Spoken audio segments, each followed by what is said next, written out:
Macquarie Island is a spectacular sanctuary for penguins, seals, whales and bird life. The hardy scientists who work on this remote Australian outpost thought they'd seen it all until an extraordinary flotilla of icebergs invaded the horizon. Marine biologist Dean Miller and photographer Tessa Bickford were eyewitnesses to an event so incredible it's never been filmed before.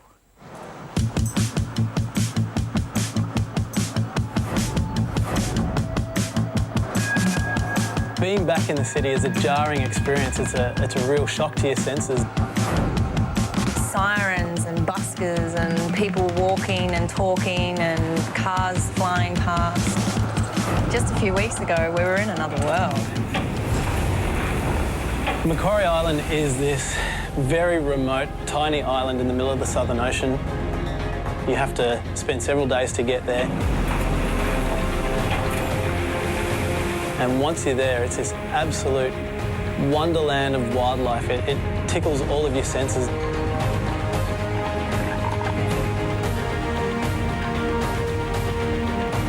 It's one of the last standing mass wildlife spectacles on Earth, and here we have an opportunity to study millions upon millions of animals, many who are threatened in various ways from human activities. Every day there's a different experience which just makes you go, wow, we are so lucky to be here.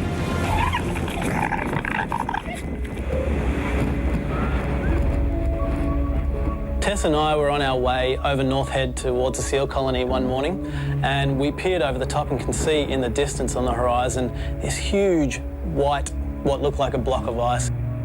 It's about as big as two container ships side by side. Clearly the biggest thing I've ever seen in the ocean. And we got the binoculars out, and sure enough, it's a massive, massive iceberg that's come from Antarctica. And lo and behold, this is my first iceberg, and to see it at Macquarie Island, that's pretty special.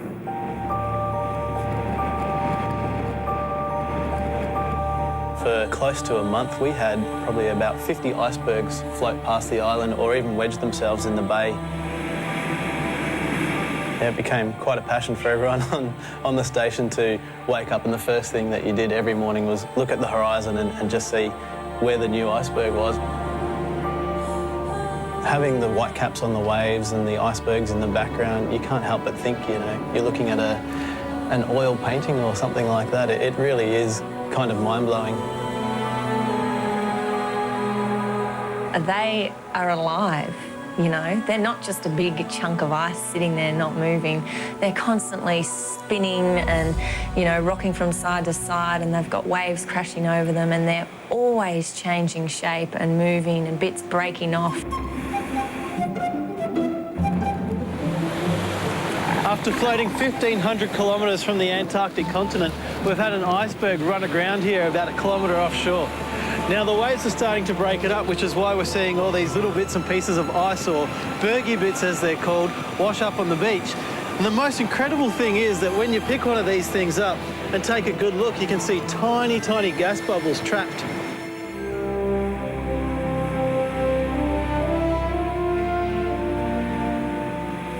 We looked through the records and, you know, we soon realised that what we were experiencing had never actually happened before.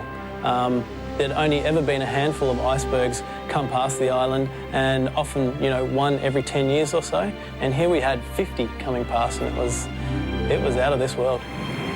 But in terms of whether it was global warming or the currents and the tides, the jury's still out, I guess.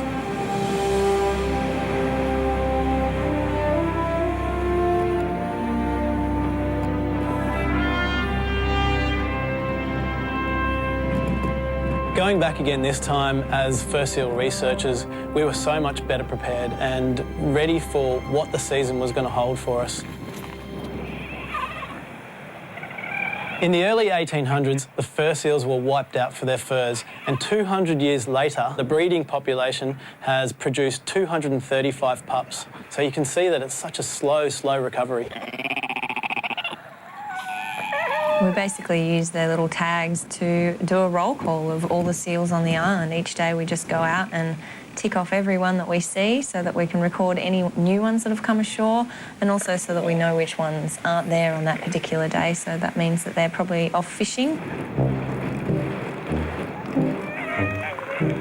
One of the very first things you notice when you arrive on the island are the elephant seals. And that's because there are thousands of them along the beaches. But mainly it's because of their immense size. And the males can weigh up to 4 tons. But despite how big they are, they can move quick, really quick. The male elephant seals at full speed would easily outrun me on the beach. The old boys, they're just grumpy old men, really, to me.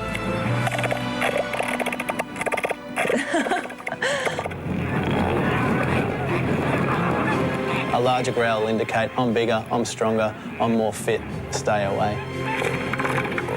Every now and then, a male on the outskirts will return his growl, and they'll be so similar that there can only be one outcome, and that's to fight.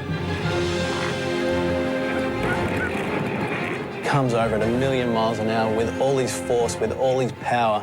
He's got 3.5 tons of blubber behind him, and his main objective right now is to stop this male from mating with one of his females.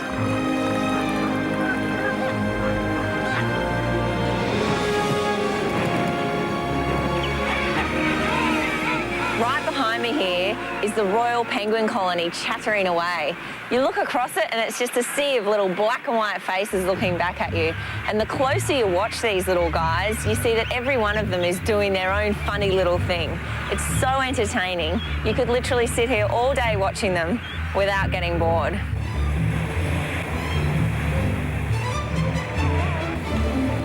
All these little penguins coming out of the water, feeling quite proud of themselves after going for a bit of a dip and maybe a bit of a feed. And then they kind of look up and see this big wall of seals that they've got to cross. Then they kind of look from left to right, and then they think, well, there's not really any other way. And all of a sudden there's a penguin on top of a seal trying to jump from it to the next seal and trying to get through to where its colony is.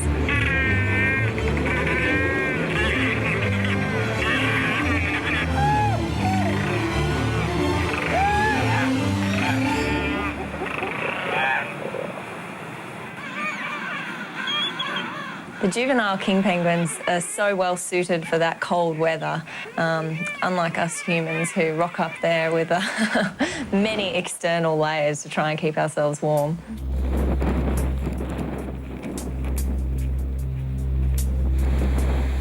Every day we would hike around the island, and that's basically because that's the only way to get around. Hiking on Macquarie Island is cold, hard, and usually wet work. Sometimes the sun comes out and it's just a beautiful warm day.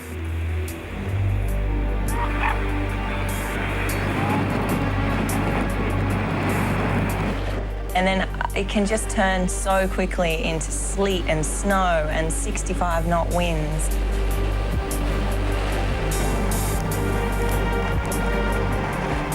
The weather here is nothing short of extreme.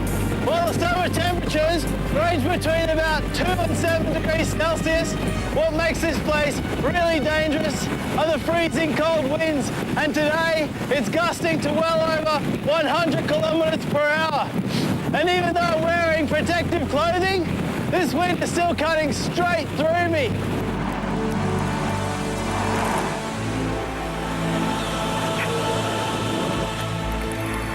There's nothing more beautiful than waking up in the morning and seeing the island covered in snow. It always just makes you go, oh yes, you know.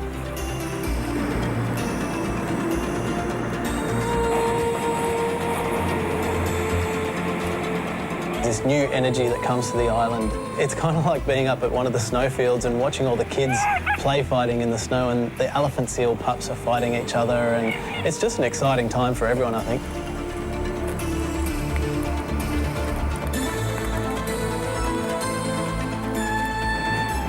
There was an expedition in the early 1900s, and the famous photographer Frank Hurley was on Macquarie Island, and his photos and video are famous worldwide for just capturing the moment. And now we are on Macquarie Island, the world's wonderland of subantarctic bird and sea life.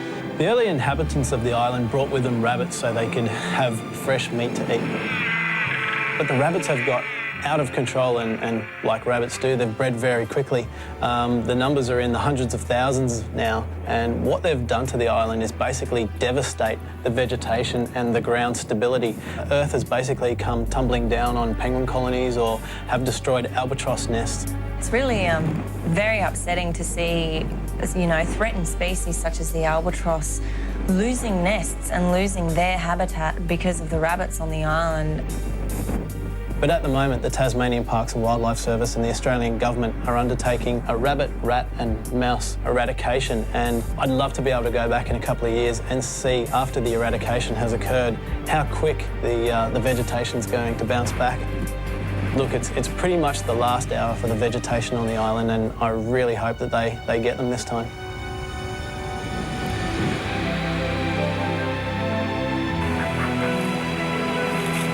This is, you know, a test tube in the sea where, you know, we're able to see what happens after a huge human intervention and how a population can recover 100 years later.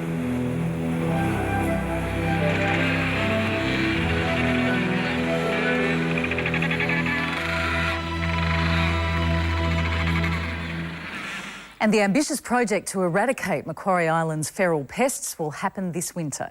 Jointly funded by Canberra and the Tasmanian Parks and Wildlife Service, it should ensure the long-term preservation of Australia's treasure island. Coming up next, the man we're all depending on, Mark Schwarzer, gloved up and ready to take on the world.